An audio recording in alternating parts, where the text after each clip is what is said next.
दोस्तों, भारत देश दुनिया का सबसे बड़ा लोकतांत्रिक देश है और इसके साथ ही यहाँ का संविधान भी पूरी दुनिया में सबसे बड़ा लिखित संविधान है। और इसी संविधान में ही हमारे मूल अधिकारों के बारे में भी बताया गया है, जो कि भारत देश के किसी भी व्यक्ति के लिए मूलभूत अधिकार हैं। और इन्हीं अधिकारों में शामिल है शिक्षा का अधिकार, जो देश के प्रत्येक नागरिक के जीवन में शिक्षा का उजाला लाने की गारंटी देता है। आज की इस वीडियो में हम बात करेंगे और जानेंगे कि भारत में शिक्षा को लेकर क्या अधिकार दिए गए हैं और इस अधिकार को भारतीय संविधान में शामिल करने के पीछे क्या मंशा थी। साथ ही कुछ एग्जिस्टिंग केस भी जानेंगे रेफरेंस के तौर पर। दोस्तों, भारतीय संविधान के भाग 4 में आर्टिकल 39/F और आर्टिकल 45 के तहत शिक्षा को लेकर प्रावधान किए गए हैं, जिसका खर्च वहन करने की जिम्मेदारी राज्य को सौंपी गई है। शिक्षा को लेकर सबसे पहली रिपोर्ट साल 1990 में राम मूर्ति समिति ने पेश की थी और यह पहला ऑफिशियल डॉक्यूमेंट था, आधिकारिक दस्तावेज था। इसके बाद साल 1993 में उन्नी कृष्णन जेपी बनाम आंध्र प्रदेश व अन्य राज्यों के मामले में सुप्रीम कोर्ट ने अपना एक ऐतिहासिक फैसला सुनाया और शिक्षा के अधिकार को आर्टिकल 21 के तहत एक मौलिक अधिकार बताया था। इसके बाद तपस मजूमदार समिति ने साल 1999 में आर्टिकल 21A को शामिल करने की अनुशंसा की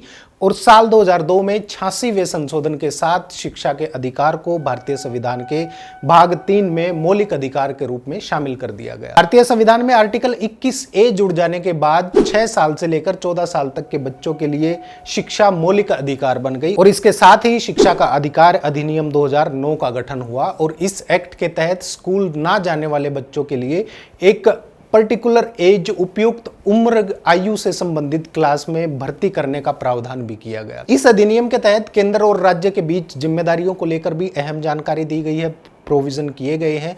इसके अलावा ये एक्ट शिक्षकों द्वारा निजी ट्यूशन, प्राइवेट ट्यूशन जो होता है वो, बिना मान्यता प्राप्त विद्यालय, बच्चों के एडमिशन के लिए स्क्रीनिंग प्रोसेस, पर पर्सन फीस और मानसिक एवं शारीरिक उत्पीड़न पर रोक लगाने के लिए उपयुक्त प्रावधान करता है। दोस्तों, एक केस है मिस मोहिनी जैन बनाम कर्नाटक राज्य, जिसमें भारत के सुप्रीम कोर्ट ने एक ऐतिहासिक निर्णय दिया था और उस निर्णय में भारतीय संविधान के आर्टिकल 21 के तहत शिक्षा के अधिकार के महत्व और जीवन के अधिकार एवं मानवीय गरिमा के संबंध में प्रकाश डाला था। आपकी जानकारी के लिए बता दूं कि संविधान के 86वें संशोधन साल 2002 से पहले शिक्षा के अधिकार को भारतीय संविधान में स्पष्ट रूप से मौलिक अधिकार के रूप में मान्यता नहीं दी गई थी।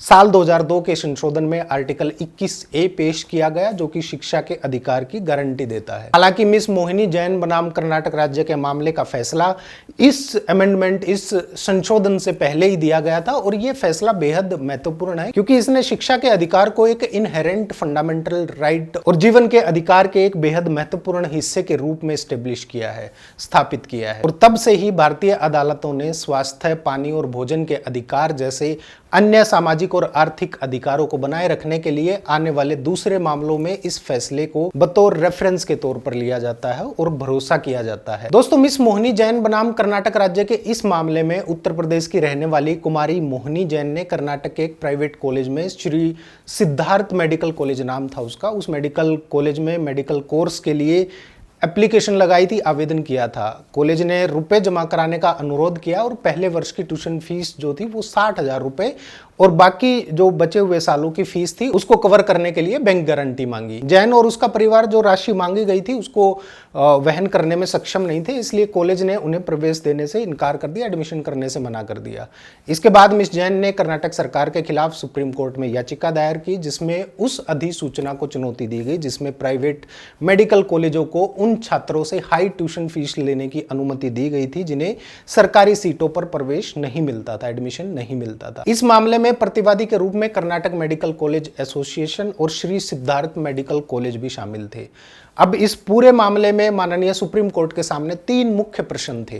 क्या भारतीय संविधान के तहत शिक्षा के अधिकार की गारंटी है? क्या प्राइवेट स्कूल्स को कैपिटेशन फीस वसूल करने की अनुमति देना शिक्षा के अधिकार का उल्लंघन है? और तीसरा प्रश्न था, क्या एजुकेशनल इंस्टीट्यूट्स में कैपिटेशन फीस वसूलना भारतीय संविधान के आर्टिकल 14 का उल्लंघन है, जो कानून के तहत समान सुरक्षा की गारंटी देता है? इस मामले में सुप्रीम कोर्ट ने फैसला सुनाया कि हालांकि शिक्षा का अधिकार भारतीय संविधान में स्पष्ट रूप से नहीं बताया गया है, यहाँ ऐसा इसलिए कहा गया है क्योंकि ये 2002 की जो अमेंडमेंट हुई थी, 86वीं जो अमेंडमेंट थी, उससे पहले ये फैसला आया था। ये आर्टिकल 21 के तहत जीवन और मानव गरिमा के मौलिक अधिकार की प्राप्ति के लिए आवश्यक है। कोर्ट ने इस बात पर जोर दिया कि संविधान के निर्माताओं ने इसे बनाया है और बताया है कि अपने नागरिकों को शिक्षा प्रदान करना राज्य की जिम्मेदारी है।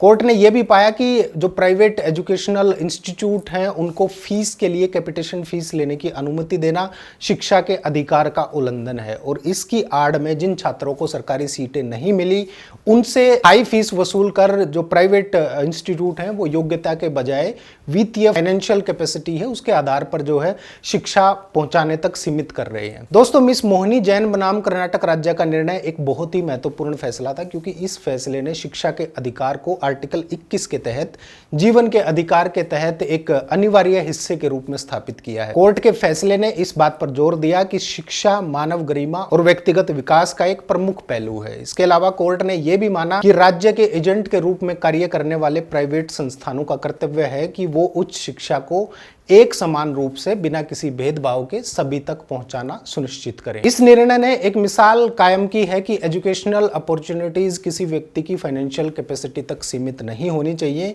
इसके अलावा आर्टिकल 21 के तहत शिक्षा के अधिकार को जीवन और मानवीय गरिमा के अधिकार से जोड़कर कोर्ट ने प्रत्येक व्यक्ति के विकास और जीवन की ओवरऑल क्वालिटी में एजुकेशन की फंडामेंटल इंपोर्टेंस पर जोर दिया है। यह निर्णय सभी के लिए शिक्षा तक एक समान पहुंच सुनिश्चित करने के लिए प्राइवेट एजुकेशनल इंस्टीट्यूट्स को उनकी जिम्मेदारी की याद दिलाने का भी काम करता है। तो अब आगे से अगर कोई ऐसी सिचुएशन आपके साथ भी बनती है तो अड़ जाओ और लड़ जाओ, क्योंकि समान शिक्षा पाने की गारंटी संविधान में दी गई है और प्रत्येक स्कूल कॉलेज की ये जिम्मेदारी है वो इस कानून का पालन करें। किसी का कोई प्रश्न है तो नीचे कमेंट करके जरूर बताइए।